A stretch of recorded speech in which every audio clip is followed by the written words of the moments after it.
Hello everyone, welcome back to our channel Tulasi fashion world. ఈరోజు మనం రాఘవేంద్ర స్వామి గురించి తెలుసుకుందామండి. అక్కడికి వెళ్ళే ముందు మా పిల్లలిద్దరు రెడీ అయ్యారు. చూస్తున్నారు కదా ఎలా కొట్లాడుకుంటున్నారో, ఫోటో దిగానంటే కూడా. సో మన జర్నీ అనేది కర్నూలు టు మంత్రాలయం అండి. కర్నూలు టు మంత్రాలయం మనం ఎలా వెళ్తాం అనేది చూపిస్తాను. దట్ ఫస్ట్ మీకు మంత్రాలయం ఎక్కడుందంటే కర్నూలు డిస్టిక్లో ఉంటుందండి. కర్నూలు టౌన్ నుంచి మనకి 91 కిలోమీటర్స్ దూరంలో ఉంటుంది. సో దానికి 2 రూట్లు ఉంటాయన్నమాట. మేము ఫస్ట్ షార్ట్ కట్ రూట్లో వెళ్ళాము. అన్ని విలేజెస్ కవర్ చేసుకుంటూ సుంకేజ్ల డ్యామ్ రూట్లో అనమాట. ఇది వచ్చి చూడండి, హంద్రి అనేది ఎంత ఫుల్గా ఉన్నాయో వాటరు. స్టార్టింగే అండి, ఇది కర్నూలు అవుట్స్కర్ట్స్ నుంచి మీకు చూపిస్తున్నాను ఎలా వెళ్ళాలి అక్కడికి అనే డిస్టెన్స్. ఇది వచ్చి మంత్రాలయం అనేది శ్రీ గురువు ఉన్నారు కదండి, రాఘవేంద్ర స్వామి వారి యొక్క మఠం అన్నమాట. మధ్యాచార్యుల పరంపరలో ధ్రువ నక్షత్ర సమానమైన రాఘవేంద్ర స్వామి వారి పుణ్యక్షేత్రం అది. మంత్రాలయం తుంగభద్ర నదీ తీరంలో ఉంటుందండి. మనందరికీ తెలుసు కదా, కర్నూలులో మెయిన్ ఉండేది తుంగభద్ర. అక్కడ కనిపిస్తుంది చూడండి వాటర్, అదంతా తుంగభద్ర నది అండి. మనం పోయేది మొత్తం మనం ఫస్ట్ నుంచి లాస్ట్ వరకు కూడా మన రూట్ సైడ్కి వస్తూనే ఉంటుంది. ఇలా వెళ్తూ మనం మంత్రాలయం వెళ్ళాలంటే ఈ హైవే నుండి ఇలా టర్న్ తీసుకోవాలన్నమాట. మీకు చూపిస్తాను చూడండి టర్న్ అనేది ఎలా ఉంటుందని. ఇక్కడ మనకి లెఫ్ట్ సైడ్ వస్తుంది టర్నింగ్ అనేది, అక్కడ తీసుకోవాలి. చూడండి ఇక్కడ లెఫ్ట్ తీసుకోవాలన్నమాట. మనం ఇక్కడ లెఫ్ట్ తీసుకొని ఇలా స్ట్రైట్గా వెళ్ళి తర్వాత ఒక సర్వీస్ రోడ్ వస్తుంది. సర్వీస్ రోడ్లో రైట్ తీసుకొని వెళ్ళాలన్నమాట. ఇంకా మంత్రాలయం వచ్చి మనకి అక్కడ మంత్రాలయం దగ్గర నుంచి 22 కిలోమీటర్స్ దూరంలో పంచముఖ ఆంజనేయ స్వామి ఆలయం కూడా ఉంటుంది. మనకు మంత్రాలయంలో వెళ్ళే దారిలోనే ఒక 30 కిలోమీటర్స్ మధ్యలో సుంకేజ్ల డ్యామ్ వస్తుందండి. సుంకేజ్ల డ్యామ్ మనకి తుంగభద్ర నది మీద కట్టి ఉంటారు. ఇది టౌన్లో ఉంచింది. కర్నూలు టౌన్లో నుంచి వస్తే ఇలా స్ట్రైట్గా వచ్చేయచ్చు అనమాట, అది రూటు. సుంకేజ్ల డ్యామ్ అనేది ఇప్పుడు ఫుల్గా ఉందండి, ఎందుకంటే తుంగభద్ర నది ఫుల్గా పారుతుంది కాబట్టి. వర్షాలు బాగా పడుతున్నాయి, పైనుంచి వస్తున్నాయి వాటరు, ఇక్కడ లోకల్లో కూడా పడుతున్నాయి కాబట్టి మనకి ఫుల్ వాటర్ ఉన్నాయి. సుంకేజ్ల డ్యామ్లో కూడా అన్ని రోజు గేట్లు అనేది ఎత్తుతూ ఉన్నారనమాట. మొన్న కూడా 4 గేట్లు ఎత్తారు. చూడండి మీకు కనిపిస్తూనే ఉంటుంది వాటర్, అక్కడ సైడ్లో కనిపిస్తున్నాయి కదా. దగ్గర దగ్గర 1 కిలోమీటర్ దూరం వెళ్తే చాలు మొత్తం తుంగభద్ర నదే ఉంటుంది అనమాట. ఇంకా మనకు మంత్రాలయంలో ప్రతిరోజు అన్నదానం అనేది ఉంటుందండి. అక్కడ దర్శన వేళలు వచ్చి ఉదయం 8 గంటల నుంచి సాయంత్రం 8 గంటల వరకు ఉంటుంది. ఆఫ్టర్నూన్ వచ్చి 2 to 4 లంచ్ బ్రేక్ ఇస్తారనమాట. ఇక్కడ ఎలాంటి స్పెషల్ దర్శనాలు అనేవి ఏమి ఉండవు. నేను చెప్పాను కదండి, ఎక్కడ చూసినా వర్షాలు పడుతున్నాయని. చూడండి వాగులు వంకలు ఎలా పొంగి పొర్లుతున్నాయో, ఇవంతా తుంగభద్ర నదిలో కలవడానికి వెళ్తున్నాయి అన్నమాట. మనం వెళ్ళే దారిలో మొత్తం ఇలానే కనిపిస్తున్నాయి ఎక్కడ చూసినా కానీ. ఇది వచ్చి జస్ట్ ఒక 10 కిలోమీటర్స్ కూడా మేము దాటలేదు, అంతలోపే ఇలా స్టార్ట్ అయిపోయాయి అన్నమాట. అందుకని ముందు 2 రోజులు ఫుల్ వర్షాలు అనమాట స్టార్ట్ అయ్యాయి. మేము వచ్చి సాటర్డే అండి, పౌర్ణమి రోజు, శ్రావణ పౌర్ణమి వచ్చింది కదా, ఆ రోజు వెళ్ళాము. ఎందుకో వెళ్ళాలి, దేవుని దర్శనం చేసుకోవాలనిపించింది, అందుకే మేము స్టార్ట్ అయిపోయాము ఇంటి దగ్గర నుండి. ఆ రోజు ఫుల్ దట్టమైన ఏమంటారు ఆకాశంలో మబ్బులు ఉన్నట్లే ఫుల్గా ఉందన్నమాట. వర్షం పడేలాగానే అనిపిస్తుంది కానీ పడలేదు. దగ్గరికి మంత్రాలయం దగ్గరలో ఇంకా 1 కిలోమీటర్లు ఎంటర్ అవుతాము అన్నప్పుడు చినుకులు పడ్డాయి అంతే. ఆ దేవుని దయ మా మీద ఉన్నింది కాబట్టి మేము అసలు తడవకుండా వెళ్ళామన్నమాట. అలా ఉంది. ఇదంతా చూడండి మొత్తం తుంగభద్ర నది పరివాహక ప్రాంతం అన్నమాట. మొత్తం ఎక్కడ చూసినా ఫుల్ పచ్చగా ఉన్నాయి. అంతా పత్తి పంటలు, మొక్కజొన్న పంటలు, ఇంకా అవే ఎక్కువ కనిపించాయి అన్నమాట మనకి. ఇదంతా చూడండి, ఇదంతా మొత్తం అదేనండి ప్లేసు. మన దారిలో వెళ్ళే చోట చూడొచ్చు. మనకు ఎనుములు, ఇంకా ఎద్దుల బండ్లు అంటే నాకు చాలా ఇష్టం అండి. వాళ్ళంతా చూడండి ఎంత బాగున్నాయో కదా. ఒకప్పుడు మా డాడీ కూడా ఇలాంటి మంచి ఎద్దులను పెంచి వాటితోనే వ్యవసాయం చేసేవాళ్ళు. అందుకే నాకు ఎద్దులు అంటే చాలా ఇష్టము. చూడండి మీకు చూపిస్తాను, ఎంత బాగున్నాయి కదా. చిన్న పిల్లోడు పట్టుకున్నాడు, అవి ఏం అనట్లేదు. అదొక ఎమోషన్ అనమాట ఎద్దులు అంటేనే మాకు. చూడండి ఎంత బాగున్నాయి కదా. తర్వాత మీకు ఎద్దుల బండిలో వెళ్ళడం, వేరే ఆయన ఎద్దుల బండిలో రావడం అనేది చూపిస్తాను చూడండి. వాళ్ళు పొలాలకు వెళ్తున్నారు పాపం ఎద్దుల బండిలో. నాకు ఎద్దులు అంటే చాలా ఇష్టం, ఒక ఎమోషన్ కాబట్టి ఇలా అన్నీ తీసుకుంటూ వచ్చాను దారంబడి. మా బాబు వాళ్ళు కూడా చాలా సంతోషపడుతున్నారు ఎద్దులను చూసి. చూడండి ఎంత బాగుంటుంది కదా. సో ఎక్కడ చూసినా బ్రిడ్జెస్ కింద వాటర్ అయితే ఫుల్గా పోతున్నాయండి.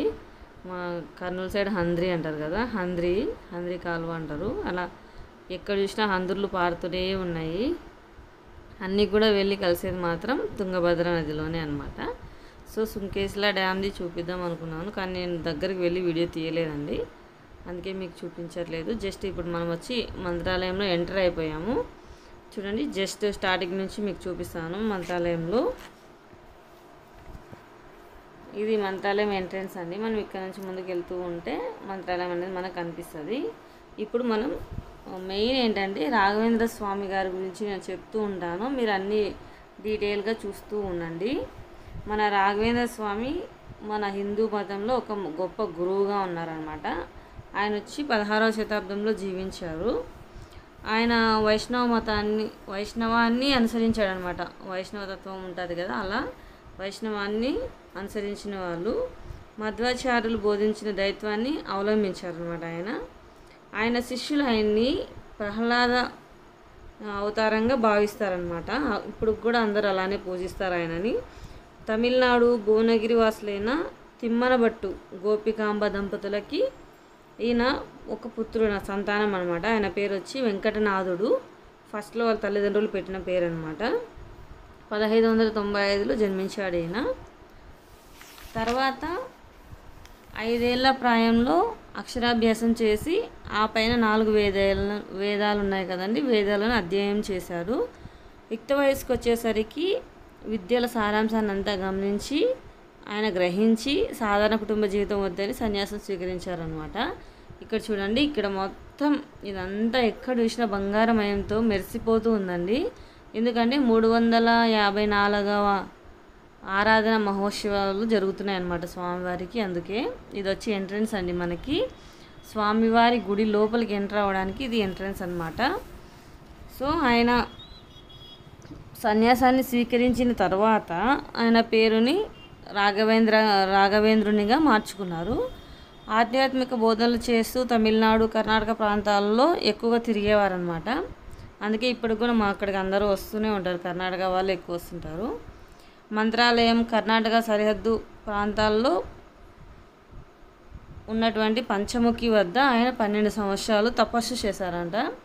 ఆ తపస్సు చేసినప్పుడు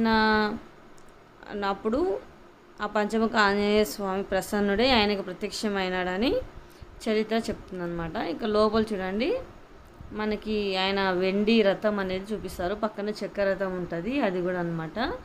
ఎందుకంటే ప్రతి గురువారము దేవుడు ఆయనని అంటే రాఘవేంద్ర స్వామిని ఆ రథంలో పెట్టి ఆ గుడి చుట్టూ తిప్పుతారనమాట. మెయిన్ ఏంటంటే ఆయన ఒక సన్యాసి కనుక ఆయన ప్రతిమను పెట్టకుండా ఆయన ప్రహ్లాదులుగా వీళ్ళందరూ భావిస్తారు కాబట్టి, ప్రహ్లాదుడు ఒక రాజు కాబట్టి ఆయన పల్లకిలో ఊరేగించవచ్చు. మెయిన్ ఒక నియమం ఏంటంటే సన్యాసులు రథాలలో ఊరేగింపకూడదని ప్రహ్లాదుని యొక్క విగ్రహాన్ని అందులో పెట్టి తర్వాత ఊరేగింపు అనేది చేస్తారనమాట. ఇక్కడ వచ్చి లక్ష్మీ అమ్మవారి ద్వారం ఉంది, అందుకే మీకు చూపించాను.